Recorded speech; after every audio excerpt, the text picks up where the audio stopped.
Hello friends, આજે આપણે બનાવીશું કાઠિયાવાડી સ્ટાઇલ ઢોકળીનું શાક, જેને બનાવવું ખૂબ જ ઇઝી છે. તો ચલો બનાવીએ. તો સૌથી પહેલાં મેં અહીંયા ચણાનો લોટ લઈ લીધો છે. તો મેં અહીંયા 1.5 કપ જેટલો ચણાનો લોટ લીધો છે અને લોટને હંમેશા ચાળીને જ લેવાનું, જેથી કરીને ઢોકળી બનાવતી વખતે એમાં ગઠ્ઠા ના પડી જાય. તો હવે આપણે સૌથી પહેલાં એક પેનમાં ચણાનો લોટ લઈ લેશું અને અત્યારે મેં ગેસની ફ્લેમ બંધ જ રાખી છે. તો આપણે ચણાનો લોટ લઈ લઈએ અને ઢોકળી બનાવતી વખતે તમારે થોડું જાડા તળિયાવાળા જ વાસણનો ઉપયોગ કરવાનો. અને મેં જે વાટકીથી ચણાના લોટનું માપ લીધું છે એ જ વાટકીથી આપણે એમાં પાણી અને છાશ ઉમેરીશું. તો અત્યારે સૌથી પહેલાં હું આમાં છાશ ઉમેરી રહી છું. તો મેં અહીંયા 1 કપ જેટલી છાશ ઉમેરી છે અને આ બહુ જ ખાટી છાશ નથી, મીડિયમ છે. અને તમારે જો છાશની બદલે દહીં એડ કરવું હોય તો તમે અડધો કપ જેટલું દહીં બી એડ કરી શકો છો. હવે આ જ કપથી માપીને હું 2 કપ જેટલું પાણી એડ કરીશ અને પાણીને મેં ગરમ નથી કર્યું, જે નોર્મલ હોય એ જ લીધું છે. તમે તમારા ઘરમાં રહેલો કોઈ પણ કપ અથવા વાટકીનો ઉપયોગ કરી શકો છો, પણ આ રીતે પાણી લેવાનું. જેટલો લોટ લીધો હોય એનાથી ડબલ આપણે પાણી અને છાશ લેવાના છે. તો હવે આપણે આમાં થોડા મસાલા કરી લઈએ. તો મેં અહીંયા 1 ટીસ્પૂન જેટલી હળદર લઈ લીધી છે. એની સાથે જ આપણે સ્વાદ અનુસાર મીઠું લઈ લેશું. એની સાથે જ આપણે થોડી હિંગ લઈ લેશું અને થોડું અહીંયા હું કાશ્મીરી મરચું એડ કરી રહ્યું છું, અડધી ચમચી જેટલું. અને આપણે આ સમયે ગેસની ફ્લેમ બંધ જ રાખી છે.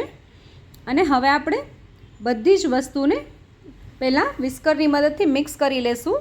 પણ જો તમારે આ સમયે આદુ લસણની પેસ્ટ એડ કરવી હોય અને મરચાંની બી પેસ્ટ એડ કરવી હોય તો તમે કરી શકો છો, પણ મેં અત્યારે અહીંયા કંઈ બી ઉપયોગ નથી કર્યો. અને હવે આપણે વિસ્કરની મદદથી સરસ રીતે બધું મિક્સ કરી લેશું. તમારે જો બ્લેન્ડરની મદદથી બ્લેન્ડ કરવું હોય તો બી તમે કરી શકો છો. તો તમે જોઈ શકો છો ઢોકળી માટેનું આપણું મિક્સર રેડી થઈ ગયું છે. હવે આપણે ગેસની ફ્લેમ ચાલુ કરીને ઢોકળી બનાવી લઈએ. તો આપણે ગેસની ફ્લેમ મીડિયમ જ રાખવાની છે અને આવી રીતે સતત ચલાવવાનું છે. આપણે ગેસની ફ્લેમ હાઈ નથી કરવાની અને થોડી મિનિટે આવી રીતે હલાવતું રહેવાનું,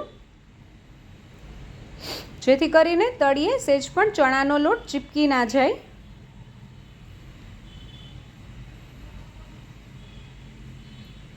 તો તમે જોઈ શકો છો ફક્ત થોડી જ વારમાં આપણું જે ચણાના લોટનું જે મિશ્રણ છે ઢોકળી માટેનું એ ઘાટું થવા માંડશે. અને ફક્ત 3 થી 4 મિનિટનો જ સમય લાગ્યો છે અને તમે જોઈ શકો છો મિશ્રણ થોડું ઘાટું થવા માંડ્યું છે. આ ઢોકળીને બનતા લગભગ 10 મિનિટ જેવો સમય લાગે છે. તો તમે જોઈ શકો છો આપણી ઢોકળીનું મિશ્રણ ઓલમોસ્ટ રેડી થઈ જ ગયું છે. તો હવે આપણે આ સમયે આમાં 1 ટીસ્પૂન જેટલું સિંગતેલ એડ કરીશું, જેથી કરીને આપણે જ્યારે ઢોકળીને ખાઈએ તો એ એકદમ સોફ્ટ થશે. અને તમે જોઈ શકો છો આપણું જે ઢોકળીનું મિક્સચર છે એ એકદમ તેલ એડ કરવાથી એકદમ શાઇની થઈ ગયું છે, તમે જોઈ શકો છો.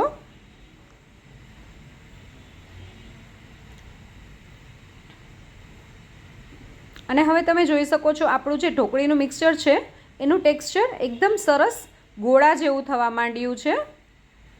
અને એ થોડી જ વારમાં જે આપણી પેન છે એની સપાટી બી છોડવા માંડ્યું છે, તમે જોઈ શકો છો. અને આવી રીતે ભેગું કરીએ તો સરસ મિક્સ થવા માંડ્યું છે. આ સાઇન છે કે આપણી ઢોકળીનું મિક્સચર રેડી થઈ ગયું છે. અને હવે હું તમને બીજી રીતે બી આપણી ઢોકળીનું મિક્સચર રેડી થયું છે કે નહીં એ ચેક કરતાં દેખાડું. તો આપણે કોઈ બી એક પ્લેટ લઈ લેવાની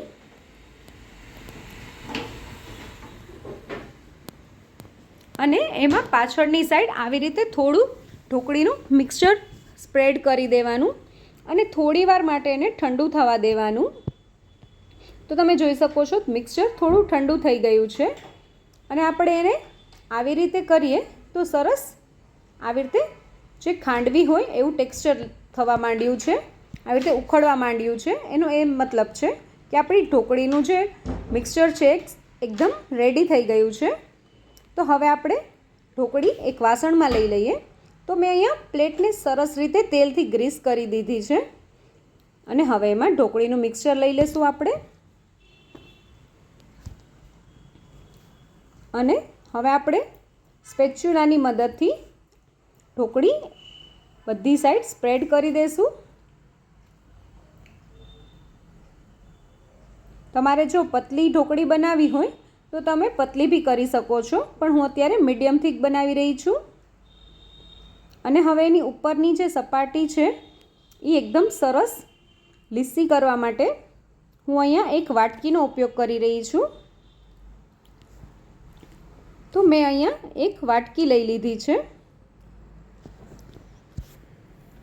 અને એને મેં થોડી તેલવાળી એની સપાટી કરી લીધી છે. અને હવે આપણે આવી રીતે પ્રેસ કરતા જઈશું અને એની જે ઉપરની સપાટી છે એને સરસ આવી રીતે થપથપાવીને એકસરખી કરી લઈશું. અને હવે થોડીવાર માટે ઢોકળીને ઠંડી થવા માટે સાઈડમાં રાખી દઈશું. ત્યાં સુધીમાં આપણે શાકમાં એડ કરવા માટેની લસણની ડ્રાય ચટણી બનાવી લઈએ. તો મેં અહીંયા 8 થી 9 જેટલી લસણની કળી લઈ લીધી છે. એમાં આપણે સ્વાદ અનુસાર મીઠું એડ કરી દઈશું અને મરચું એડ કરીશું. તો મેં અહીંયા અત્યારે 1 ટીસ્પૂન જેટલું જ મરચાંનો ઉપયોગ કર્યો છે. અને હવે આપણે સરસ રીતે ચટણી બનાવી લઈશું. તો તમે જોઈ શકો છો આપણી લસણની ડ્રાય ચટણી રેડી થઈ ગઈ છે. અને હવે આપણે ઢોકળી જોઈ લઈએ તો ઢોકળી બી એકદમ સરસ રીતે ઠરી ગઈ છે. તો હવે આપણે એમાં કાપા કરી લઈએ.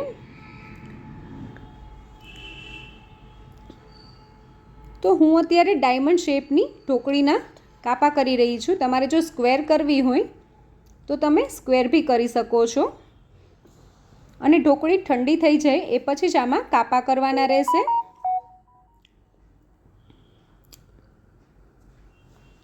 તમારે જો મોટી ઢોકળી કરવી હોય તો તમે થોડા મોટા કાપા બી કરી શકો છો.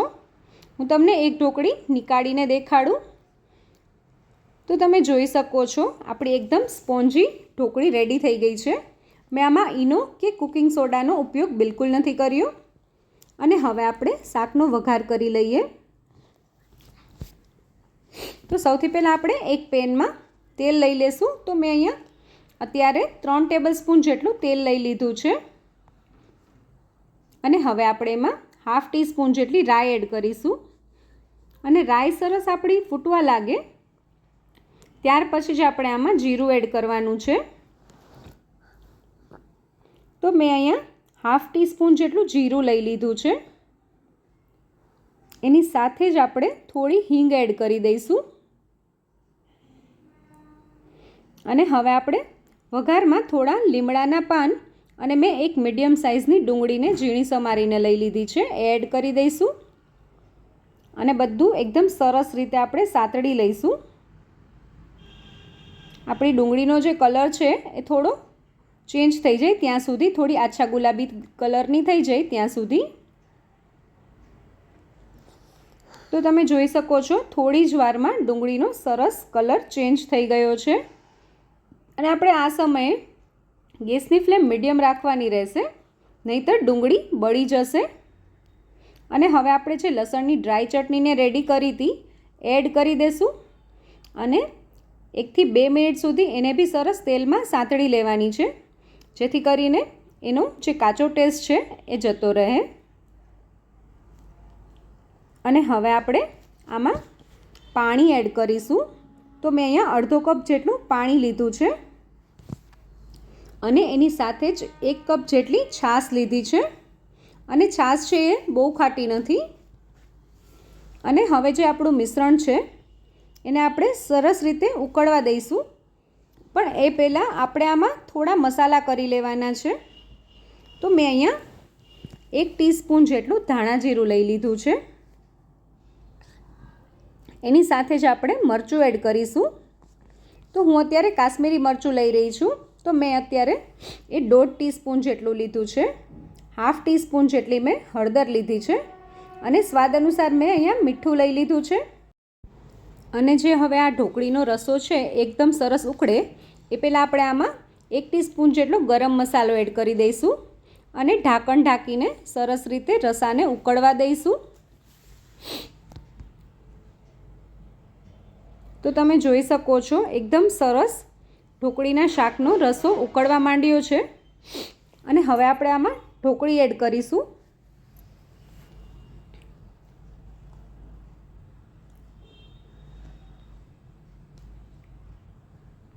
અને તમારા ઘરમાં જો વધુ રસો ખવાતો હોય તો તમે થોડી વધુ છાશ અને પાણી આમાં એડ કરી શકો છો. અને હવે આપણે ઢોકળીના શાકનો જે રસો છે એ થોડો ઘાટો બનાવવા માટે આમાં થોડીક ઢોકળી આવી રીતે તોડીને એડ કરીશું, જેથી કરીને શાકનો રસો થોડો ઘાટો થાય. તમે જોઈ શકો છો. અને હવે આપણે બધું સરસ રીતે મિક્સ કરી લેવાનું છે.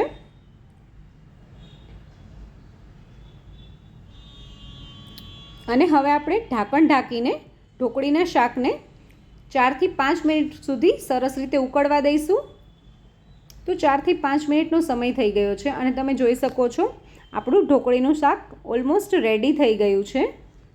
તો હવે આપણે આ સમયે થોડી કોથમીર સમારીને એડ કરી દઈએ અને શાકને સર્વ કરી લઈએ. તો તૈયાર છે આપણું કાઠિયાવાડી સ્ટાઇલ ઢોકળીનું શાક. જો તમને મારો આ વિડીયો ગમ્યો હોય તો મારા વિડીયોને લાઇક કરજો, શેર કરજો અને મારી ચેનલ કુકિંગ વિથ ઉમા પુરોહિતને સબસ્ક્રાઈબ કરજો, જેથી કરીને આવા નવા વિડીયો હું તમારી સાથે શેર કરી શકું.